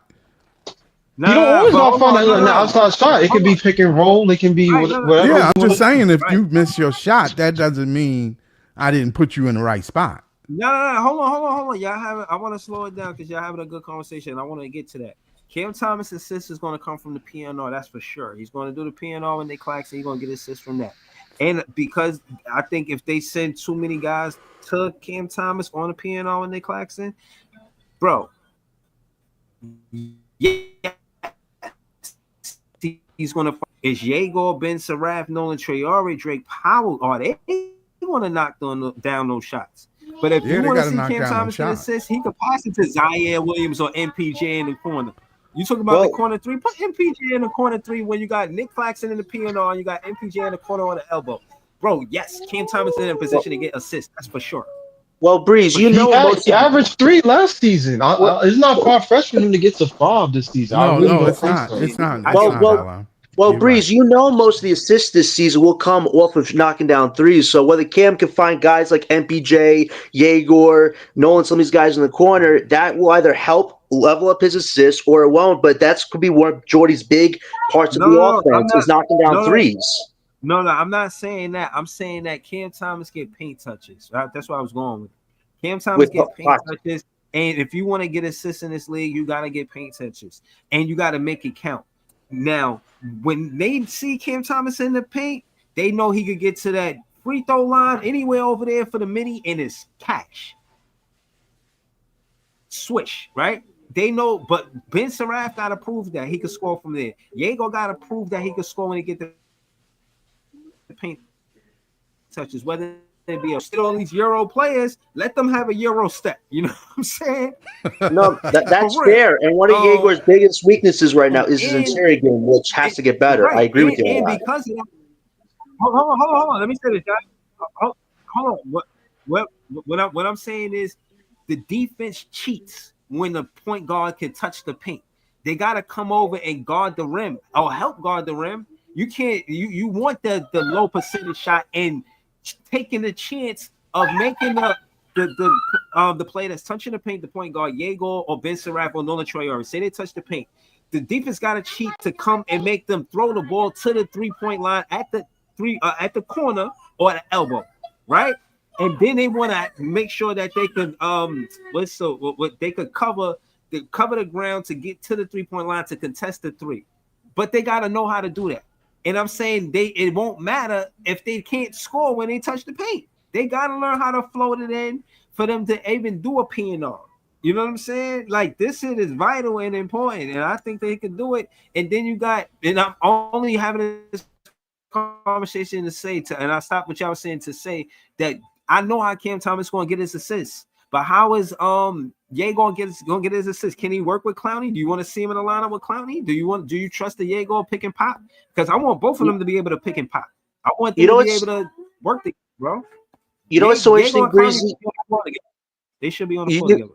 Well, you see what Dallas is doing with Cooper, making him an ultimate utility floater type player. I feel like we can operate with Yegor in that same way. If he's going to be a point forward, like LM was saying, can he play him with some guys off the bench? Can you keep Yegor in the starting and have him play some minutes with the second unit? I think that's how they're going to utilize Yegor, with him getting his assists and him getting his teammates assists, because I think they want to ultimately make Yegor an ultimate utility guy where he can play positionless basketball, he can score in different ways and impact the game. So I feel like that's how they want to utilize Yegor, because he does have the height factor as well. So I feel like that's the best way for Yegor to impact his teammates, is by being a Swiss Army knife of sorts. And that comes with getting stronger as a player, working on the defense. And I think he will find his assists with his teammates just by passing the ball a lot, and he will be open to knock down the three. We saw Yegor hit a lot of threes in summer league. What was it, 40% of threes? I think he had the highest scoring percentage from three. Right. All right. So if The Ye would come ruler with that same energy to potential open up the assistance season, of he's track. definitely going to find a lot of Is it? those Is bucket it? Is it? opportunities. Is it tracked? Is it tracked? The assist potential assist is a track stat. I didn't know that. It's a good No, they one. don't track potential assists. It's either the guy makes a shot or he doesn't off your pass. There's no such thing as No, potential I assists. thought I It doesn't no. show The up on ruler the is saying that stats. it's a potential assist is a track stat. I haven't seen it. I focus on the results. It could be on each team. They might look at it that way. I wouldn't doubt it. I mean, it's definitely a stat that's probably useful Right. because It'll be that tells you who's good shooters and who's not. Yeah, that's a fair point. I mean, it'll be interesting to see just how Yegor impacts his teammates tomorrow. But really, the storyline of tomorrow night is the battle between Jalen Wilson and Martin. This is like kind of their last chance to make a case for Jordy on why they should get that final roster spot on Tuesday night. So I feel like that's definitely going to be the storyline of track tomorrow. How many minutes does Martin play? How many minutes does Wilson play? And what can they do to make a case to Jordy? I feel like right now it's Martin's roster spot to lose, but maybe Wilson has something left to show us we haven't seen yet. But I think tomorrow is Wilson's last big chance to prove something to Jordy, or else I think it's going to Martin. That's the big storyline tomorrow night, besides Yegor making his debut. Yeah, thanks, Ruler, for that info. Yeah, he says it's track. Most guards use it in contract conversations. That's cool. That's what's up. Because So usually, I, like a lot of guards, when they in the case of like Cam Thomas and everybody wants them to increase his assists, you have to pay attention to is he in the right spot and did he make the right pass to whoever is open. Now, whether they hit it or not, that's not Cam's fault. We can't take that away that he assisted in that open shot. That's so that's the um, point I'm trying to make. what y'all guys think about the Didn't James Harden just come out with a an interview talk about the Nets? I know he talked about Oh other man. things, but what It y'all? was on that Netflix series. I ain't watch it yet. I wanted to ask y'all if y'all saw it. No, I Yeah, didn't see you it. Yeah. you know what I saw, Jay? James Harden is not a man of words, but he's definitely a Hold on. man of ring What Netflix chasing. series y'all talking about? What happened? What I It's some missed? shit called Starting Five. The He Nets is talking with involved in KD. that? KD was talking to KD and James Harden was talking about the net shit. Yeah, they brought it up Cause in the conversation. he was like, yeah, ask James why he left Brooklyn or some shit like that. He was like, we Oh, was oh. cooking. All right, so hold on, y'all. Listen, I might bring that content tonight, but y'all know don't rely on me doing that second stream. But I got good intentions. But I'm gonna watch that and then I'm gonna get back to y'all. But in the meantime, in between time, I pulled up the with the ruler FM was talking about. It said NBA potential is 6, explaining the advanced stat and what it means. All right, so we're gonna get into that. Y'all wanna hold on. It said, what a potential assist in basketball. A potential assist is defined by the NBA as a pass by a player to a teammate who attempts a shot within one dribble of receiving the ball. Basically, a potential assist is a pass that would have been an assist had the shot been made. This helps to understand which players truly excel at finding the open man in the continuity of their offense. It makes So, sense. again, what I'm saying is I agree that it is up to the player to find the open man. But Right, then after that, the next level is the man with the hot hand. You feel what I'm right, saying? right. Yeah, And I seen Kenny Atkinson doing that with Spencer Dinwiddie and Karis LeVert, finding out who right, was the point guard out of the two. Was right. it Spencer or Karis? That was the first time I seen or paid attention to player development. You know what I mean? But Right. so I just wanted to read that for Ruler FA. So yeah, it is a track stack, the potential assist. But Yeah, it makes sense too because you think about it, like you said, you seen it with Karras and Dinwiddie, and I'm quite sure he switched it around depending on who he thought was had the hot hand, and this way the assist Yeah. can go through. The shot can be effective. You don't want somebody shooting just because you open. Cause you right, haven't been you hitting the rim and you ain't putting it in the rim. You know what I'm saying? That don't you're for real. gonna lose a lot of games that way. So Yeah, nah, fact. Not only that, you also put pressure on your real scorers. You put extreme pressure on them because they're going to leave you because they know your confidence is gone. So it just makes sense that Yeah, nah. I like this stat. You know what I'm saying? But ultimately, it says excel at finding the open man in the continuity of their offense. So, so it says how potential assists are calculated. Potential assists are calculated via player tracking technology provided by Second Spectrum, which the NBA implemented in 2013, using optical cameras in arenas. Every movement of every player in the basketball is able to be tracked in real time. This data is then used to quantify statistics. All right, right, well, so there's some updated technology, basically. You know what I'm saying? right. So it said traditionally assists is credited. Hold on 1 second. It says traditionally assist is credited only when a pass leads directly to the main shot. This has been used for decades and for good reason, but that doesn't mean the statistic isn't a bit restrictive. Hitting open shots is obviously incredibly important in the NBA, but creating openness is just as important. The potential assist that attempts to roughly track these moments. This is a good stat. How y'all feel about this stat? Y'all think it was something that was necessary to come to the NBA, or it's Yes, just yep. I always said that. I like it. I like it because you know why? Because maybe if we had this stat, then y'all wouldn't be getting on Cam Thomas so much from Right, when he was playing with exactly. those bums that wasn't making no Right. shots Thank and was you. lowering his assist. Respectfully, I Thank disagree. You look you. at the results, not what could have been. That doesn't how sports exists. What No, could but have you been. You bro, still can't this have is to a compare give real this. stat But that they have, bro, but to show you that it's not the one who but found look, the open person hold that on. was wrong. Let me The Yeah, put it. but person who Breezy, that's initiated not going to it make was Cam's wrong. To John. contract situation any better than what it is. What Let Bro, me we're I put not it ifs? think to talking about John. That's I any not think time. Hold good. on to John. We talking about whether or not the statistic is important. And yes, it might be Exactly. yes. I mean, if you It want to is. make your case, Breezy, yes, it's important, but at the end of the day, it's the results that always matter at the end of the day, not what no. could have been. Okay. Yeah, what that The results always matter, but the NBA is clearly seeing that you know what a guy's assist may be dictated on your team. exactly. Your So team. exactly. So if I got a guy over here who's a good playmaker and he's finding his teammates, but his assist per game is suffering because his fucking teammates suck, and then that should be looked at because then Yeah, you of got fans in course. here that are coming here and be like, oh, this guy doesn't pass the ball. Look at his assists per game. He's only averaging three or four assists. Well, maybe he would average 5 or 6 if he didn't play with fucking bums.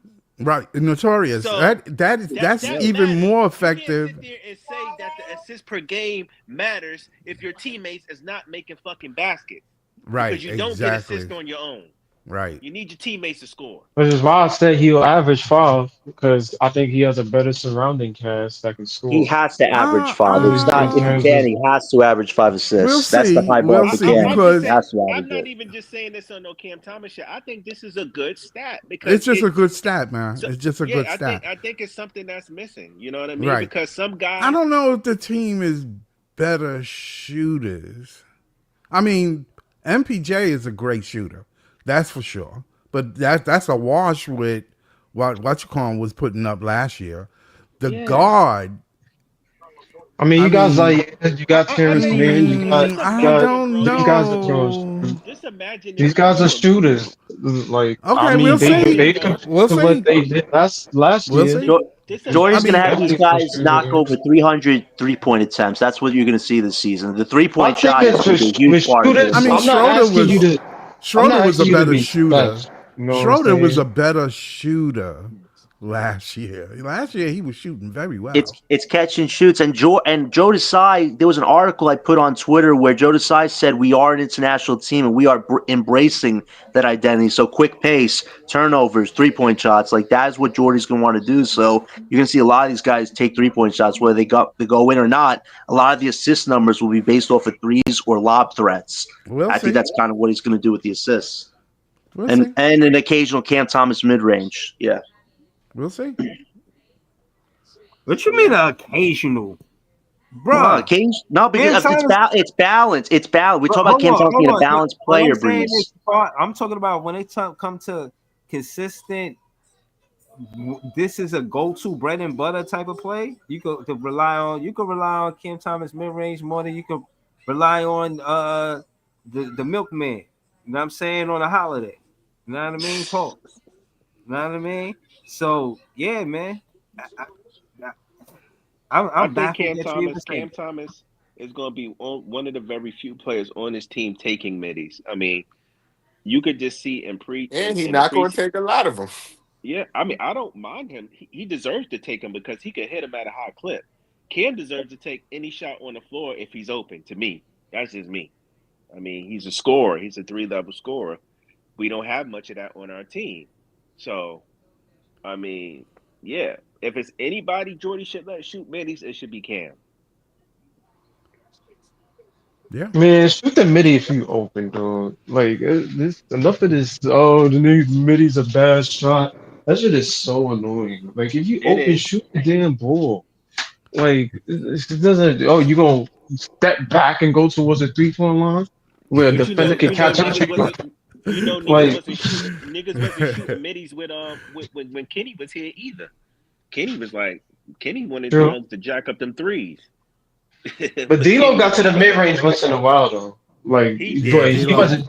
D'Lo did get to the midi once in a while. but it was something put out that Kenny didn't like him taking it. Like he wanted them to shoot mostly threes, but you know he still That took the that that's middies. that These that's that niggas trying analytical to follow this basketball Golden stuff. State formula too much, Nah, man. it's This it's shit's an, getting it's an, it's ridiculous. analyticals. They believe taking threes more leads you to better wins as opposed to mid range shot. But that's kind of like the evolution of basketball, the Euro style. It's more quick pace. You take a mid range shot, you're wasting time on the clock, and they don't like that. So yeah, it's Well, just I the think it's like unfortunate I think evolution of the game now. not only that, I think they're saying like you're trying too hard, like you're to make 2 points. Like if you're going Right. to get 2 points, it should be around the rim. You know what I mean? You don't try to get 2 points far away from the basket and only get 2 points. You know what I mean? It's like high risk, low reward type of deal. But And then if your team is shooting I horrible don't I and don't believe in like that. I I agree don't know. with LM. I think sometimes you got to take what the defense gives you, and if that's the midi, take the fucking midi if you open. You I have don't to have care. That's both the thing You too. know. potentials. Your game got to be. You can't just be one dimensional. Especially every night your team is not gonna have a good 3-point shooting night, which Right. means Exactly. if your team is bricking, that's fast break points. Niggas is Yeah. already down the court for the layup, for the Sure dunk, enough, for the LM. three, or But whatever. So now you fucking up. not only that, LM. If a team knows that you're only out there jacking up threes, it's easy for them to adjust to that. They just gonna run you off the Exactly. 3 point line, bro. They Exactly. not. You like you gotta mix it up. You gotta have a mixed bag in the NBA. You gotta Sure keep enough. defenses on their toes, Sure inside, enough. outside, midi, 3 point, whatever. You gotta take what the defense gives you and make them pay. Yep. Sure enough, man. You gotta have a complete game. You can't Right. just I'd have rather one I'd rather side. you take an open midi than to force a 3 pointer up because coach is telling you to shoot a three because it's more points. Facts. You know what I mean? Like Facts. Facts. Word. And if a coach get mad at you at that, I don't know. This NBA shit is weird. Like I'll never get mad at a player for it. Not. I'll get more pissed if you pass up a midi. Like nigga, shoot the facts. ball. What the fuck are you doing? But we talked about this. It seemed like the middies are only reserved for like the certain players on I teams in think the I think Ben NBA. Saraf got Yeah. a midi shot that's devastating, and I think that's why his passes be kind of killing people, because once he gets in the paint, sometimes he shoots it, sometimes he passes it, But and I people think don't. that could be effective in the NBA. It can. It I can't, but feel like the midi can. he has to be put in the right position though. I feel like I've seen players make teams play with. I mean, pay with the midi. I've seen Kawhi Leonard make teams pay with it. Yep, I've sure seen enough. DeMar DeRozan make teams play. I mean, pay with it. Like, yo, okay, y'all ain't trying to give me. Y'all ain't trying to. Y'all You daring running me to me shoot off the the midi. three, I'm gonna take right? it Yep. and I'm gonna make it. And you know what? I'm gonna keep shooting it if you keep leaving me open.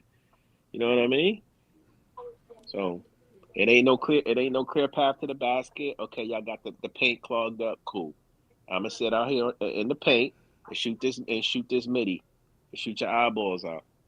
That's what y'all clearly want me to do. Facts. And that's all. And my thing is with the NBA is like, stop acting like it's only a 1 point difference. Like it's not like you're shooting a 2 pointer and a 5 pointer. Like it's 2 pointer and 3 pointer. You don't have to erase the mid game because of a 3 pointer. Like if it went from 2 to 5, then this would be a tough act. But it's I only mean, two to it's Right. three it it, points. it Stop. makes a It's not difference that. because if you hit 10 threes or you hit 10 middies, you down by 10. Yeah, I you guess but it, down, it's strategically, the you down by strategically, it's you 10. want to mix it And up. I mean, I'm just In the modern saying, NBA, yeah, but let's call it what it is. It's easier to get those 20 to 20 by twos than it is 3 by 30.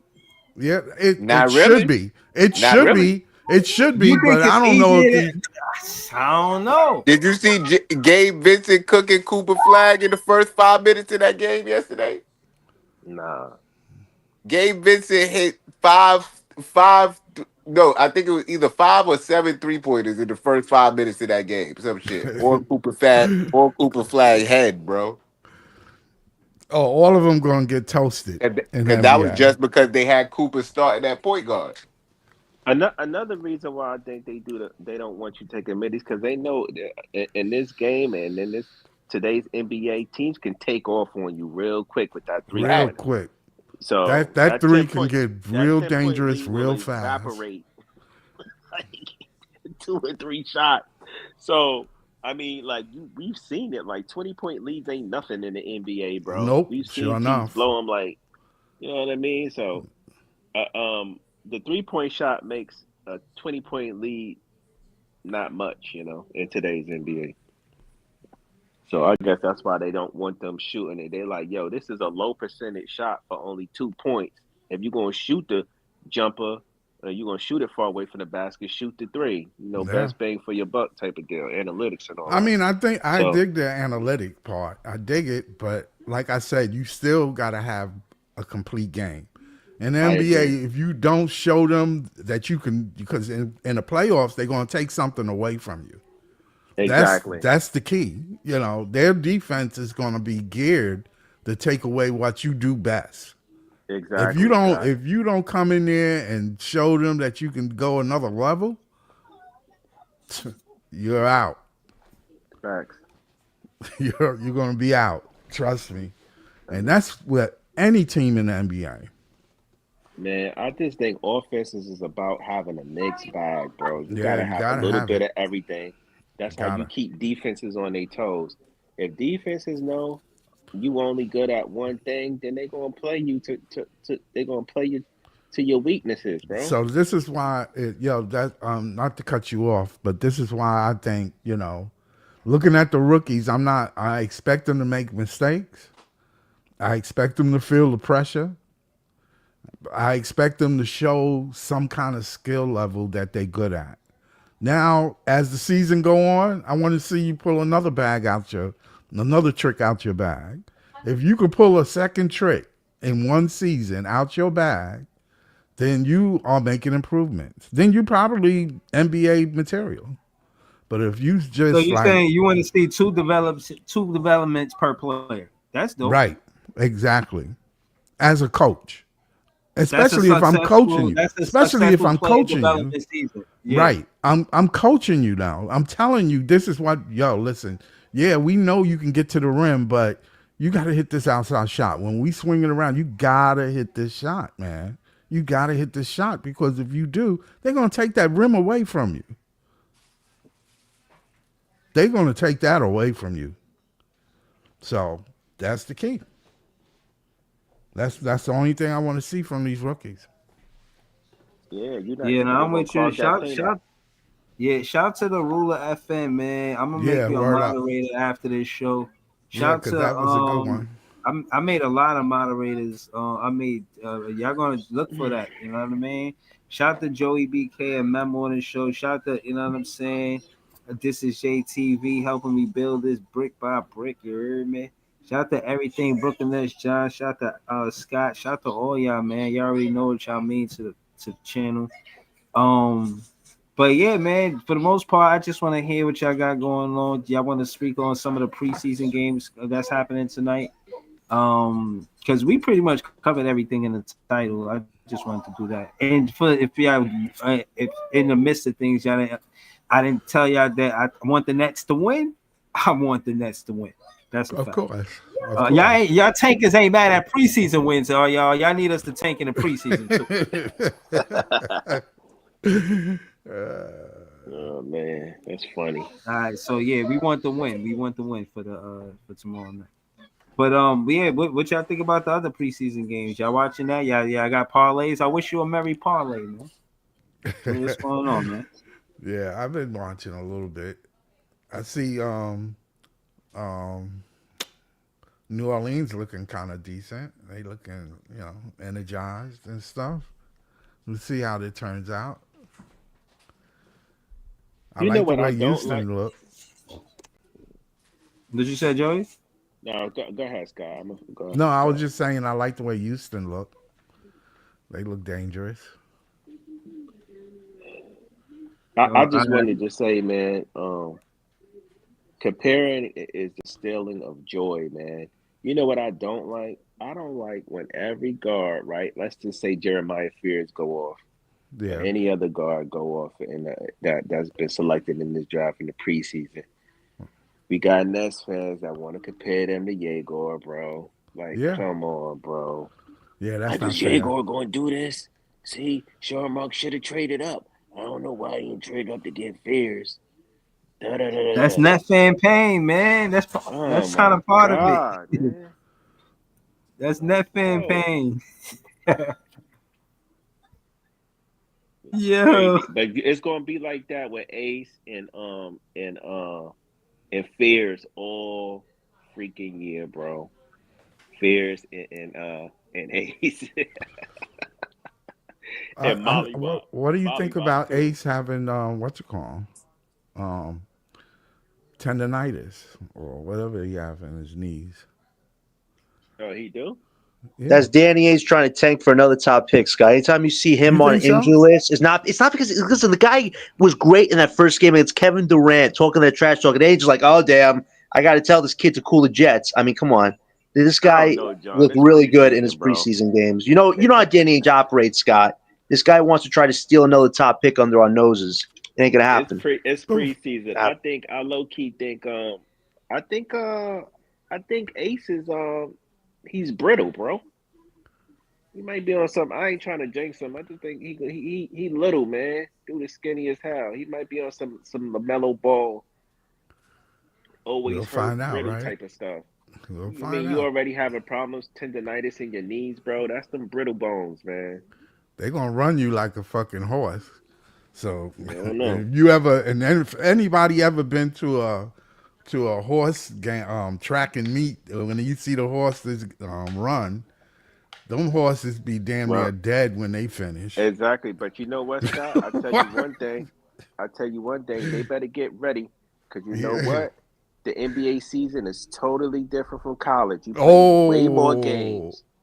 way It's more way more game. strenuous on your body. So good Way luck. more. Way more. And you Yeah, look. traveling. You're not getting really proper rest Yeah, and you playing basketball like every other night. Sometimes every back to other back. night on the Sometimes plane, back to flying back. here, flying there. Mm-hmm. That shit get to wear on you halfway through the season. You be like, yo, this we would have been done in college. Oh, we just started, dude. And it gets tougher as we go on. Exactly. It don't get easier. Nah. Yeah. But that's they gonna have to get used to it, man. Like all rookies, just like our rookies, they're gonna have to get used to that conditioning. They're gonna have to get used to NBA speed. They're gonna have to get used to the physicality. Yep. Like these is grown men you playing with, bro. Night in and night out. Like Yeah, because it ain't gonna be one easy. thing I noticed, Notorious, is that we take it for granted that like teams like Charlotte and even Brooklyn that they talk about, oh they trash. They really not trash. It's just the level of talent is extremely high. That's true, and I mean they're a young team. You know what I mean? I mean, I just don't know how they gonna put us in there with Charlotte. Like, I mean, Charlotte been getting top 10 picks since I don't know fucking when. Like, Yeah. I mean, they got Brandon Miller, they got LaMelo. Like, come on, bro. They got other Miles Bridges, they got other young Yeah, they pieces got a on there. team. So Yeah, they got a team. they have the talent. They're this young. They need a coach Yeah, they need a that's gonna put coach. it all together. They And need a GM that's going to help them facilitate yeah. it. But that's what I'm saying. That goes to show you, like, it's not all about talent. Like, you just not Nope. winning with talent in this league, bro. You're Nope. But not. Sure Joey, enough, not. You sure enough not. but what you say to the fact that you were saying that's how you like them to figure it out? Just put the young talent out there, let them figure it out, and then that's how they look, all disjointed Nah, and shit. nah. You need more Yeah, than that. I I like mean, that. yeah. But hold on. Let me answer the question. You see, I like that, right? But you have to have a strong coaching staff and you have to have strong leadership. It has to be done in a put them out there and let them earn their bones type of situation to make them better and stronger as they go along. So once we get up there and we start competing, they already been through the fire and they know. Now it's certain teams that know how to do it, certain organizations that know how to do it, and Charlotte is not one of them. They're just one of those teams that's just on a treadmill, on a hamster wheel. So That's what I was it, talking it about when yeah, I don't want to it see could be that. done. It just has to be done right. You know what I'm saying? Yeah. So Yeah, they got to be close. The players got to be close. because I mean, yeah, you got the talent, but it's a lot to go along with it. It's the talent, it's the development, it's the coaching. You know what I mean? You got to have a direction and an actual idea and plan for your team, bro. You can't just be like, okay, yeah, it's just the talent. You know You, what I you know mean? it's Yeah, you know it's You know what's so wild, Joey? They said today that the Nets are the sixth most valuable organization in the NBA, $6.22 billion.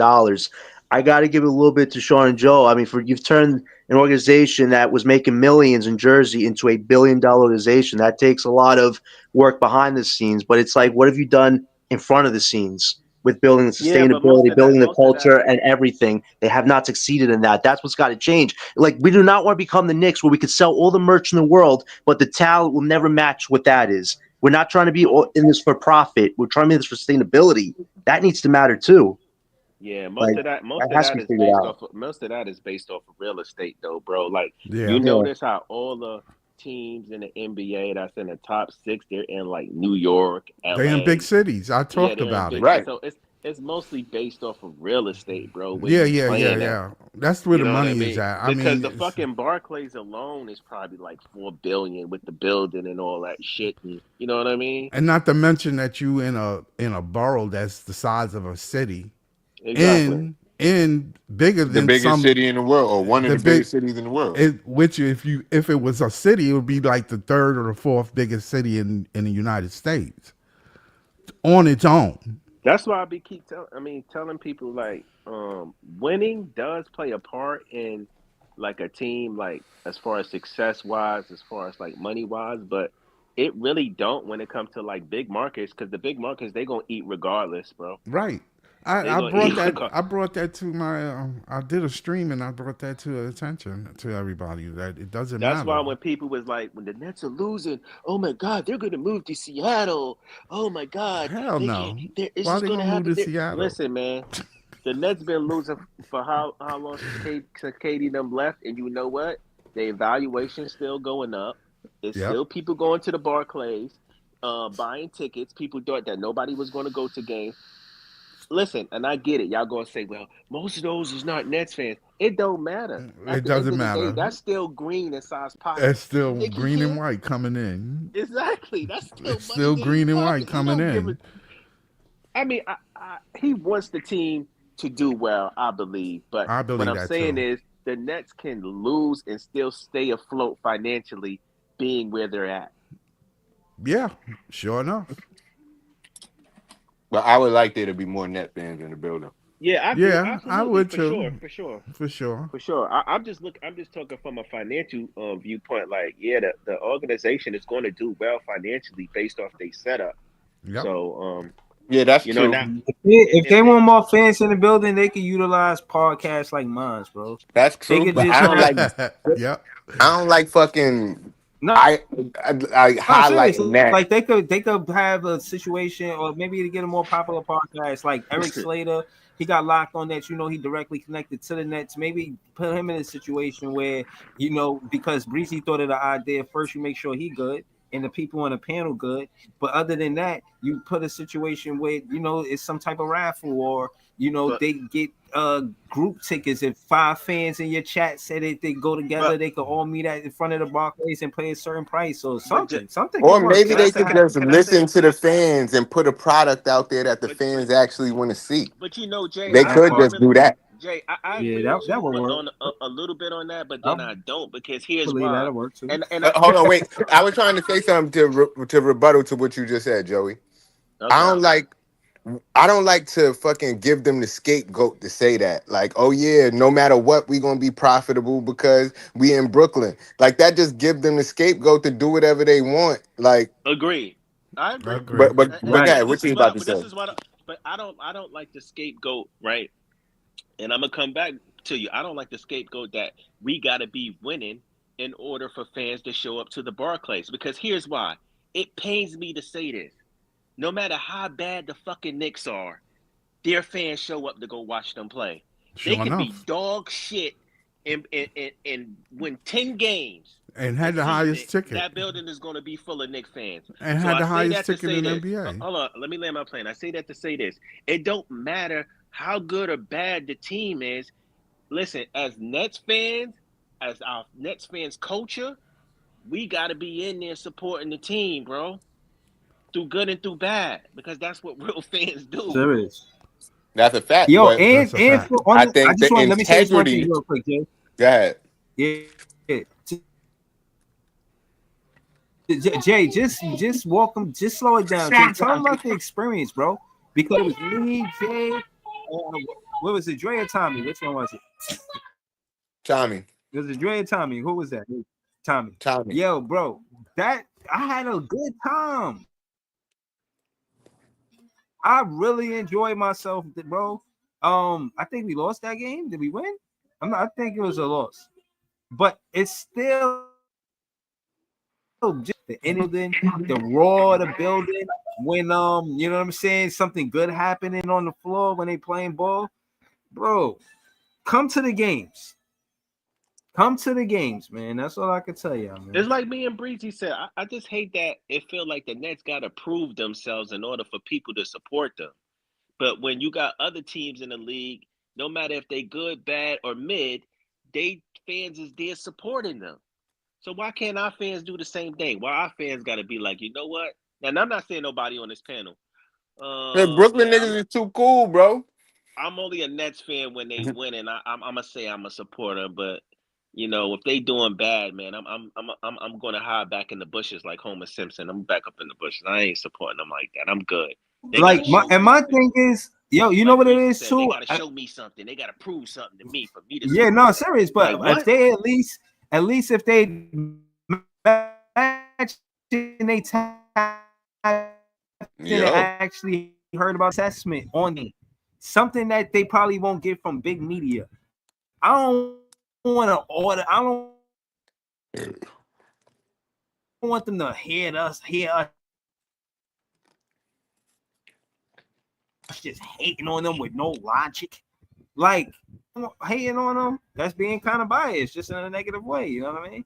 So I don't know. But I I mean, do. I think it's. I like the authenticism of y'all giving y'all straight opinion, but at least have some logic to it. You know what I'm saying? I mean, I get it, man. The Nets are in a unique situation. Like they've always been a team, like on the move, and they've never really. I mean, in New Jersey, yes, they had the whole state to themselves, but not. I'm not trying to throw no shots at my Jersey heads, but they didn't really get the full support of the whole state like that. You know what I mean? It Of was hard to Jersey get heads, to the like game. They used to complain yeah. about So traffic. what I'm saying is they never really been nowhere to where they were the focal point in a decent city or area. I mean, they finally get to Brooklyn, but then you finally get to New York City, but then you have the Knicks here who you competing with that been here 60 years before you. So Yeah, if I they were mean, they but if you they got to were think about it. The Nets are home. That's They true. are an island basketball team. They started on the island.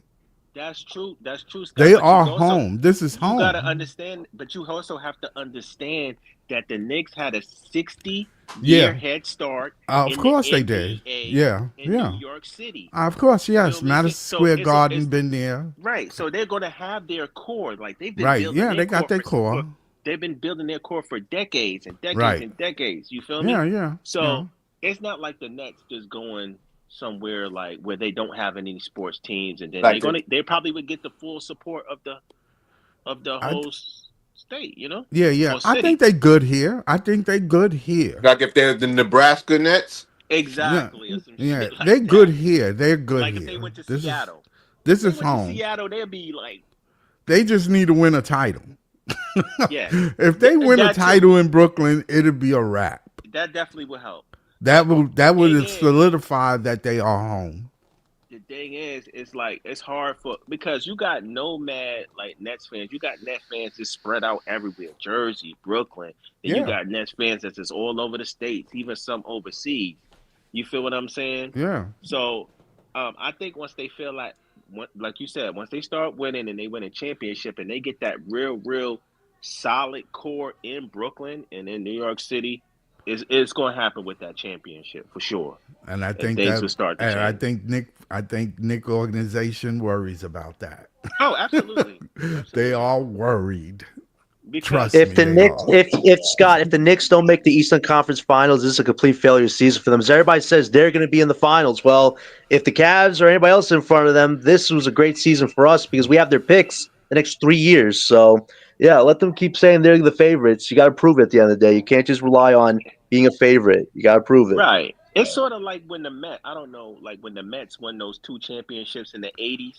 Yeah, Remember, yeah, it was a Yankee town, but during in the '80s, when the Mets won those two championships, they kind of took the city. Like I yeah. They feel like did. that's what got to happen with the Nets. Like, yeah, we the, you know what I mean. Y'all want to look at us as the B team, but once we finally get a championship and we captivate the city, you know what I mean, and bring on new fans, then I think it'll be a lot better.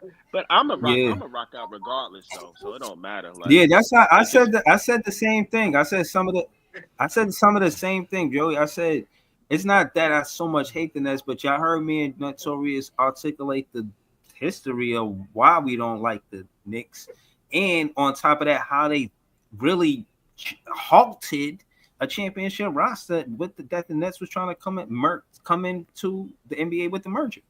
But again, I want us to win three championships. I want the Nets to win Brooklyn Nets to win three championships. So then, yeah, we have the bragging rights about who's the best in the city before they win their next championship. Now, I don't think that's nothing to rub them the wrong way. I just want more for us than I want for them. I want to win the NBA. I want the Nets to win the NBA championship before the Knicks. So I'm not rooting for the Knicks to win the championship. I'm not like, oh, if they win it, this cool. No, I don't think that's cool. I don't want them to win it until we win it. Maybe give me bro. how I They will, but that's obnoxious now. If what they it win is. if they win a championship, they're gonna be really obnoxious. It's They gonna be, oh my Joey, god. Joey, they traded 6 picks for not Giannis, for Midkel Bridges. They already lost the war there. They could have had the Packers get Giannis this summer, and now they're going, oh damn. That's what you call what happens when you go all in at the wrong time. Their time to go all in was this summer, not last summer. So the cards are going to play out exactly how they should because the Knicks they went all in on a guy who clearly is not cut out to be a New York guy, just based on what he's done in Brooklyn and with the Knicks last year. He said he want to win bad, man. That's what Oh McCann yeah, said. he really does. Like he threw Thibs under the bus. Yo, Thibs, you gotta be playing all my bench guys. What bench? Knicks have a bench last year, and that guy wants the bench to play for him. Come on, How y'all Midkel is on not some that real guy. shit?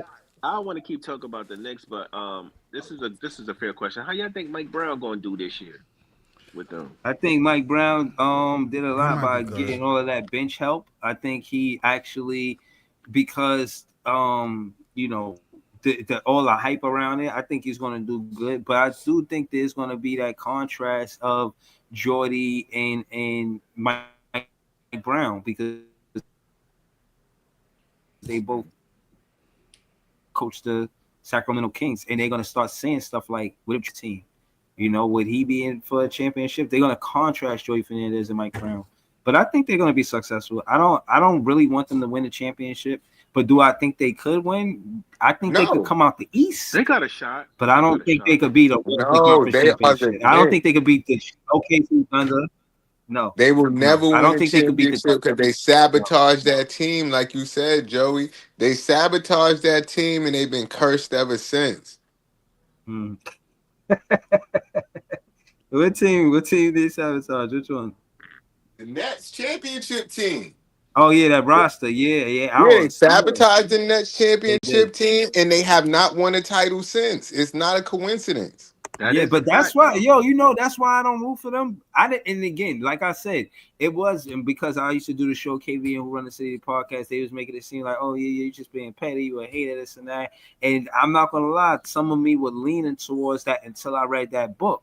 When I read that book, it was like my Net fans so pulling my spirit away from the Knicks fans, trying to manipulate me into believing to erasing what they actually the relationship between the two franchises is. I just embody that. That's all it Breezy. is. Breezy, why That's would all you let it them is. trick? Hold on, Breezy. Why would you let them trick you into that? They This didn't. was the same They team. didn't. They Hold on, didn't hold on, hold trick on. me. These They was the tried to same though. fan.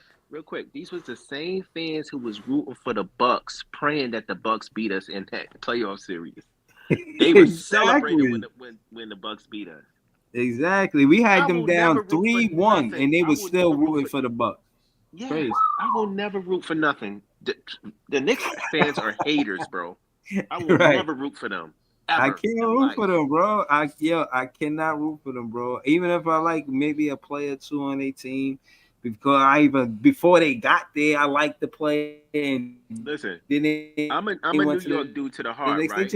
I'm a our relationship. They spoiling it. You know what I mean? With bro. the I'm a respect New that I York have for dude to the. Tucson, it's over. No soy sauce, no duck sauce, no nothing. You get Hey, nothing.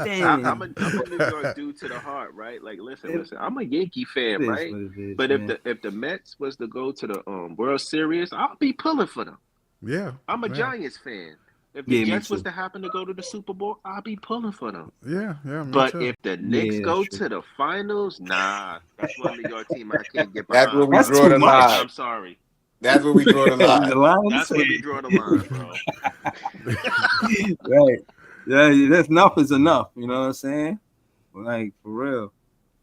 I'm glad that I share this same we share the same feeling with when it kind of that because I'm not alone. And as a Nets fan, I knew I wasn't alone. Even when I was surrounded by Knicks fans, 1v20. I feel like I found my tribe tonight. You know what I'm saying? Uh, Yeah.